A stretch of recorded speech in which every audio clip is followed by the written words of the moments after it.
ಇದು ಧಾರವಾಡ ಲೋಕಸಭಾ ಕ್ಷೇತ್ರದ ಬಹಳ ಕುತೂಹಲಕಾರಿ ಅಂಶ ಅಂತ ಅನ್ಸುತ್ತೆ. ಕಾರಣ ಪ್ರಹ್ಲಾದ್ ಜೋಶಿ ಅವರ ವಿರುದ್ಧ ಯಾರು ಸ್ಪರ್ಧೆ ಮಾಡಬಹುದು ಕಾಂಗ್ರೆಸ್ ಕಡೆಯಿಂದ ಅನ್ನುವಂತಹ ಪ್ರಶ್ನೆಗೆ ಶ್ರೀಗಳ ಹೆಸರು ಮುನ್ನೆಲೆಗೆ ಬರ್ತಾ ಇದೆ.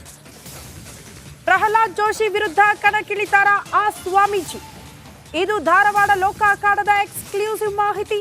ಬಿಜೆಪಿ ಅಭ್ಯರ್ಥಿ ಜೋಶಿ ವಿರುದ್ಧ ರಣತಂತ್ರವನ್ನ ರೂಪಿಸಲಾಗಿದೆಯಂತೆ. ಬಹುತೇಕ ಕ್ಷೇತ್ರಗಳಲ್ಲಿ ಈ ಬಾರಿ ಕಾಂಗ್ರೆಸ್ ಹಲವು ಲೆಕ್ಕಾಚಾರದೊಂದಿಗೆ ಅಭ್ಯರ್ಥಿಗಳ ಆಯ್ಕೆ ಮಾಡ್ತಾ ಇದೆ. ಅದೇ ರೀತಿ ಇಲ್ಲಿ ಶ್ರೀಗಳ ಹೆಸರು ಮುನ್ನೆಲೆಗೆ ಬರ್ತಾ ಇದೆ. ಧಾರವಾಡ ಕ್ಷೇತ್ರದಿಂದ ಕಣಕ್ಕಿಳಿತಾರ ದಿಂಗಾಲೇಶ್ವರ ಶ್ರೀ.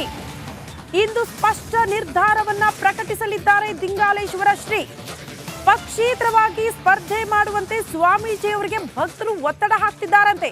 ಯಾವುದೇ ಪಕ್ಷ ಬೇಡ, ಬದಲಾಗಿ ಪಕ್ಷೇತರ ಅಭ್ಯರ್ಥಿಯಾಗಿ ನೀವು ಸ್ಪರ್ಧೆ ಮಾಡಿ ಶ್ರೀಗಳೇ ಅಂತ ಭಕ್ತರ ಒತ್ತಡ ಹೆಚ್ಚಾಗ್ತಾ ಇದೆ. ಹಾಗಾಗಿ ಇವತ್ತೇ ಅವರು ನಿರ್ಧಾರ ಮಾಡ್ತಾರೆ, ಪಕ್ಷೇತರ ಅಭ್ಯರ್ಥಿನ ಅಥವಾ ಕಾಂಗ್ರೆಸ್ ಅಭ್ಯರ್ಥಿ ಆಗಬೇಕಾ ಅನ್ನೋದು ಇವತ್ತೇ ಡಿಸೈಡ್ ಮಾಡ್ತಾರೆ ಶ್ರೀಗಳು ಅನ್ನೋದರ ಡೀಟೇಲ್ ಸಿಗ್ತಾ ಇದೆ.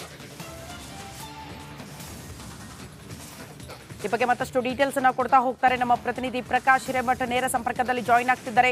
ಪ್ರಕಾಶ್, ಏನೆಲ್ಲ ಲೆಕ್ಕಾಚಾರಗಳು? ಅದು ಬೇರೆ, ದಿಂಗಾಲೇಶ್ವರ ಶ್ರೀಗಳು ಲಿಂಗಾಯತ ಸಮುದಾಯದ ಪ್ರಬಲರು ಕೂಡ ಹೌದು. ಹಾಗಾಗಿ ಅವರನ್ನ ಕಣಕ್ಕಿಳಿಸೋದ್ರಿಂದ ಕಾಂಗ್ರೆಸ್ಗಾಗುವಂತ ಲಾಭ, ಜೊತೆಗೆ ಶ್ರೀಗಳ ನಿರ್ಧಾರ ಏನಾಗಿರುತ್ತೆ?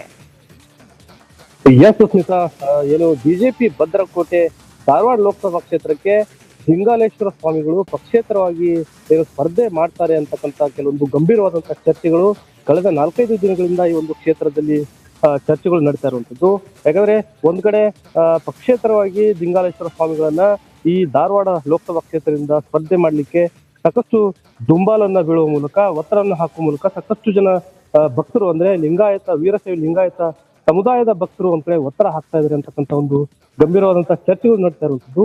ಈ ಎಲ್ಲ ಗಂಭೀರವಾದಂತಹ ಚರ್ಚೆಗಳಿಗೆ ಇವತ್ತು ದಿಂಗಾಲೇಶ್ವರ ಸ್ವಾಮಿಗಳು ಬೆಳಿಗ್ಗೆ 11 ಗಂಟೆಗೆ ಒಂದು ಪತ್ರಿಕಾಗೋಷ್ಠಿ ಸುದ್ದಿಗೋಷ್ಠಿಯನ್ನು ನಡೆಸುವ ಮೂಲಕ ಈ ಚರ್ಚೆಗಳಿಗೆ ಸ್ಪಷ್ಟವಾದಂತಹ ಉತ್ತರವನ್ನ ನೀಡಿದ್ದಾರೆ ಅಂತಕ್ಕಂಥ ಸ್ಪಷ್ಟತೆ ನಮಗೆ ಗೊತ್ತಾಗಲಿದೆ. ಯಾಕಂದ್ರೆ ಪ್ರಮುಖವಾಗಿ ಈ ಕ್ಷೇತ್ರದಲ್ಲಿ ಲಿಂಗಾಯತ ಮತಗಳೇ ನಿರ್ಣಾಯಕ. ಹೀಗಾಗಿ ಬಿಜೆಪಿ ಅಭ್ಯರ್ಥಿ ಪ್ರಹ್ಲಾದ್ ಜೋಶಿ ಅವರ ವಿರುದ್ಧ ಅಂದ್ರೆ ದಿಂಗಾಲೇಶ್ವರ ಸ್ವಾಮಿಗಳನ್ನ ಕಣಕ್ಕಿಳಿಸಬೇಕು ಅಂತಕ್ಕಂಥ ಒತ್ತಡಗಳು ಏನು ಸಾಕಷ್ಟು ಭಕ್ತರಿಂದ ಕೇಳಿ ಬರ್ತಾ ಇರುವಂತ ಹಿನ್ನೆಲೆಯಲ್ಲಿ ಬೆಳಗ್ಗೆ 11 ಗಂಟೆಗೆ ದಿಂಗಾಲೇಶ್ವರ ಸ್ವಾಮಿಗಳೇ ಸ್ವತಃ ಸುದ್ದಿಗೋಷ್ಠಿಯನ್ನ ಮಾಡುವ ಮೂಲಕ ಯಾವೆಲ್ಲ ನಿರ್ಣಯಗಳನ್ನ ತೆಗೆದುಕೊಳ್ತಾರೆ ಅಂತಕ್ಕಂಥದ್ದು ನಮಗೆ ಗೊತ್ತಾಗಲಿದೆ. ಓಕೆ ಪ್ರಕಾಶ್, ಧನ್ಯವಾದಗಳು ತಮ್ಮೆಲ್ಲ ಮಾಹಿತಿಗೆ.